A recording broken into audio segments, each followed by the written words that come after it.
संतान के रूप में कौन आता है? पूर्व जन्म के कर्मों से ही हमें इस जन्म में माता पिता, भाई बहन, पति पत्नी, प्रेमिका, मित्र शत्रु, सगे संबंधी इत्यादि संसार के जितने भी रिश्ते नाते हैं सब मिलते हैं, क्योंकि इन सब को हमें या तो कुछ देना होता है या इनसे कुछ लेना होता है। वैसे ही संतान के रूप में हमारा कोई पूर्व जन्म का संबंधी ही आकर जन्म लेता है, जिसे शास्त्रों में 4 प्रकार का बताया गया है। 1. अणानुबंध पुत्र। पूर्व जन्म का कोई ऐसा जीव जिससे आपने ऋण लिया हो या उसका किसी भी प्रकार से धन नष्ट किया हो, वह आपके घर में संतान बनकर जन्म लेगा।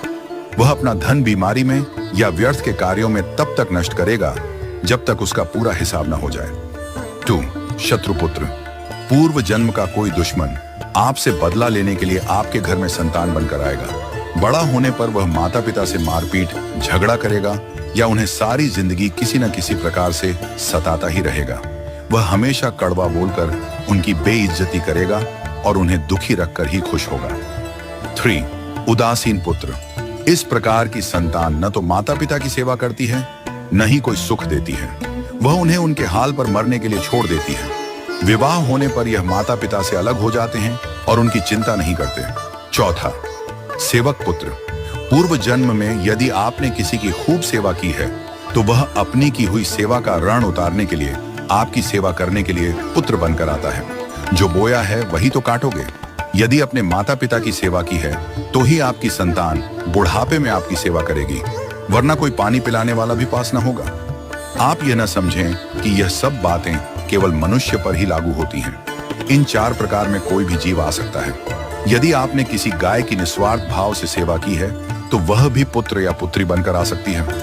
यदि आपने गाय को स्वार्थवश पालकर उसके दूध देना बंद करने के पश्चात उसे घर से निकाल दिया हो तो वह ऋणानुबंध पुत्र या पुत्री बनकर जन्म लेगी। यदि आपने किसी निर्दोष जीव को सताया है तो वह आपके जीवन में शत्रु बनकर आएगा। इसलिए जीवन में कभी किसी का बुरा न करें, क्योंकि प्रकृति का नियम है कि आप जो भी करोगे उसे वह आपको इस जन्म में या अगले जन्म में 100 गुना वापस करके देगी।